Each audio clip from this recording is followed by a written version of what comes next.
איך ההתנחלויות, היישובים פה ביהודה ושומרון, עוזר לביטחון ישראל? זה קודם כל, זה לב הארץ. יהודה ושומרון זה לב של ארץ ישראל.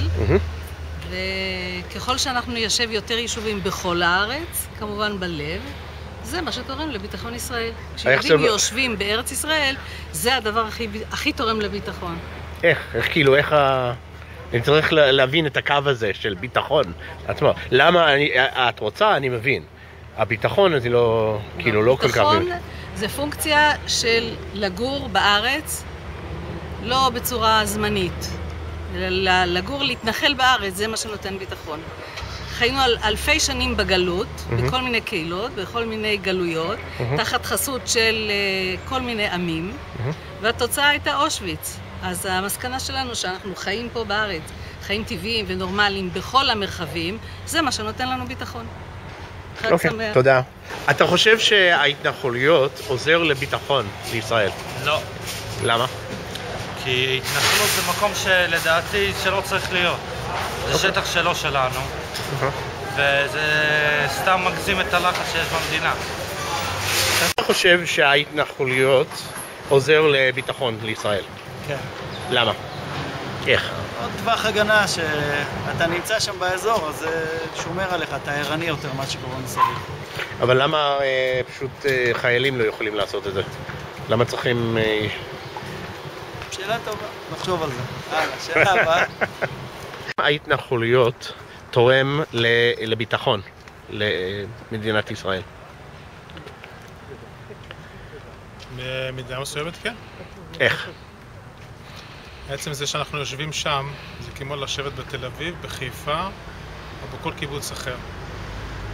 בוא נשב באמן ובוושינגטון. לא, יש היסטוריה לעם היהודי. אוקיי. ההיסטוריה של העם היהודי מתחילה מאברהם אבינו איפשהו, ואם יש לך קצת אמונה, שזו הסיבה שהגענו לפה לארץ ישראל, היו הסבים והסבתות שלנו, בעצם זה שאנחנו יהודים, האדמה הזאת הובטחה לעם היהודי, ויש לנו זכות לשבת פה, כמו לכל עם אחר. אוקיי, אז יש זכות, אתה אומר. יש זכות, אבל איך זה תורם אוקיי, חובה יש לנו חובה לשתף את העם האחר שיושב איתנו פה, לצורך זה הפלסטינאים. צריך להגיע להסכמה איתם. שנוכל לשבת שם ביחד איתם. אוקיי. בוא נלך עם זה. אתה מוכן שהכל יהיה ישראל, כאילו גם ג'נין ורמאללה שמתחת מדינת ישראל. כן. שיהיה כמה מיליון? מה עם עזה? רגע. עזה לא בחוץ מזה? בחוץ כבר, לא? אני לא יודע, תלוי איך רואים את זה. תהיה בחוץ. כן. אוקיי, אז נגיד בגדה זה 2 מיליון, 3 מיליון. אוטונומיה עם איזשהו הסדר מדיני, פוליטי בינו לבין הפלסטינאים, כן? אני מעדיף שאנחנו נהיה שם החזקים, או לא החזקים, זו לא המילה הנכונה, שתהיה לנו שם... שליטה, כאילו, מין שליטה כזאת. שליטה, אבל בשיתוף עם העם הפלסטינאי, כן? אבל זה לא יהיה, כאילו. אולי זה כן יהיה, צריך להאמין. אוקיי, אבל אוקיי, בראש שלך אתה רואה שיתוף פעולה עם בין פלסטינאים וישראלים שהכל יהיה שקט ורגוע, בלי אלימות, בלי מה שקוראים מוקאוומה, אבל כרגע אין, הם לא יסכימו, כאילו, הם לא רוצים אותנו. כנראה שיש בפוליטיקה, גם אצלהם וגם אצלנו, לא האנשים המתאימים שיושבים בראש הפירמידה. זה יכול להיות. אז אולי צריך להחליף גם אצלהם וגם אצלנו.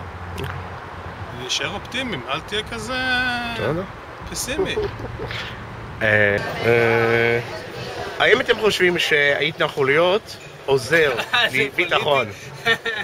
חד משמעית לא, זה הורס את המדינה. הורס, אוקיי. הורס את המדינה. איך זה הורס? בדרך כלל אני שואל ההפוך, איך זה עוזר? אז יאללה, תגיד איך זה הורס. מאוד מאוד פשוט, בשלב מוקדם, האמת אני לא רוצה להיכנס, אני חוזר. האם אתם חושבים שהתנחלויות בשטחים זה עוזר לביטחון ישראל? אני חושבת שכן. את חושבת שכן? כן. אני לא חושב, זה לא שחור ולבן. אוקיי, איך זה תורם לביטחון? זה קודם כל, יש את הרכס הזה שמדובר עליו. כל מיני נקודות אסטרטגיות, לא יודע מה. שמאיישים אותם בעצם.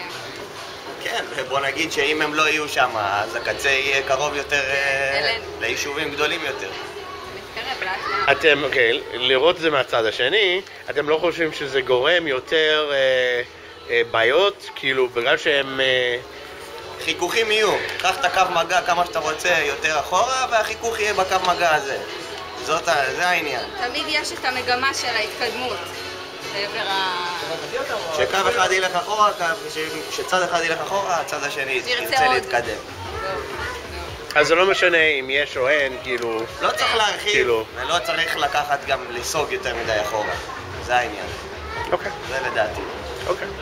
האם ההתנחלויות... קשה לי. עוזר לביטחון ישראל?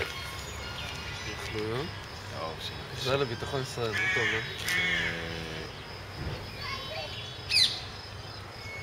שמע, התנחלויות זה משהו חשוב. אוקיי, למה? כי עובדה, נגיד, כשיצאנו מעזה, היו שם חמאס. אם אתה תעזור את המקומות האלה, בעצם כל הירידה בשומרון התקרב יותר לארץ. בעצם כל התושבים שם. אתה חושב שבגלל שיש יישובים שם, זה עוזר... זה מרחיק קצת יותר את הסכנה. את הפנאטים, כאילו. כן. אוקיי. מסכים איתו. אתה מסכים. מה הגיוני? האם אתם חושבים שהתנחלויות נותנים ביטחון? אני גר בהתנחלויות. אוקיי, איפה? כן. כאילו, באמת, אני לא רואה שהקו בין הערבים בין כל הפיגועים שקורים אצלנו, אם זה היה קורה בנתניה או משהו, פי 4 אנשים, וזה באמת כאילו... מה, יש הרבה פיגועים שקורים אצלכם? בתוך היישוב לא, בצומת, זריקות אבנים. אוקיי, אז... אני לא שומע כלום. נו. יש, לא מדברים על זה בתקשורת כי זה זריקות אבנים וזה דברים שהם ברגיל. אוקיי. אבל יש. אז איך זה תורם לביטחון? אז לא הבנתי, כאילו, אז... זה תורם לביטחון, כי בלי זה הזריקות אבנים האלה היו בנתניה, היו בתל אביב. מאיפה אתה יודע את זה? כי הם מחפשים איפה לבוא. אני חושב שיש נקודה, כאילו, תשמע, יש לך את ההתנחלויות, וכאילו זה, הם עומדים כאילו על הקו הגבולי, אז הם אוכלים את החרא, מכל הטנשן הזה, כל המתח שנוצר שם. אז אני חושב שאם לא היה אותם, אז היה יכול להיות גישה כאילו... אז מקומות שעכשיו כאילו מוסדרים כאילו כשטחים של ישראל, היו יכולים להתערער קצת יותר, אתה מבין? ואז שם היה יכול להיות המקומות שדנים אם זה שטח של ישראל או לא, אתה מבין, כאילו... אני לא הבנתי. אני אומר מאז אוסלו אחי לא דנים על כלום, מאז אוסלו אין מצב שיהיה שלום ב-20 שנה הקרובות. סבבה, אבל אני אומר שיש את המקומות שדנים עם זה... גבולות שכאילו זה שטח B, אתה מבין, הכל שם שטח B. אז אם אני אומר, אם לא יהיה אזרחים בשטח B, אזרחים ישראלים בשטח B, אז גם השטחי C שלנו יהיו מעורערים בסוף. גם אזורים מהשטחי C שלנו יהיו מעורערים. אבל איפה אתם יודעים שאם לא היה התחילה התנחלויות, שזה לא היה מצב יותר טוב היום? למה בקום המדינה הם לא אני לא יודע, אפשר לדעת, גם אתה לא יודע. זה כן, אבל זה יהיה הרבה יותר שם. זה אותם אנשים, הם לא פתאום הקימו עם חדש, זה אותם אנשים. יש תנועות שלא מעניין אותם, יש תנועות שמוכנות כאילו לסגור איתך הסכמים, החלק הזה, התנאים ככה, ויש תנועות שפשוט רוצים... כן, כן. ויש תנועות, ויש עוד פעם, יש הרבה דעות, הרבה תנועות, הרבה גורמים. יש גורמים, והם לא בהכרח קטנים, והם לא בהכרח מעטים, שאומרים כאילו לא יהיה פה שום עם ישראלי, לא יהיה פה שום עם יהודי, וכאילו מוחקים את הכל, זה הכל יהיה של פלסטין, הכל פה יהיה פלסטין. יש גם תנועות כאלה, גם הם פקטור רציני. אתה חושב שההתנחלויות זה נותן ביטחון לישראל או ישראלים? כן? למה? איך? מחזק את מדינת ישראל. איך? שכנע אותי.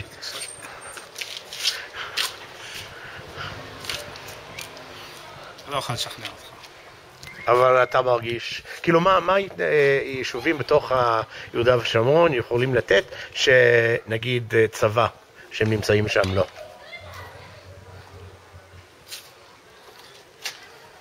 לא יודע. אוקיי.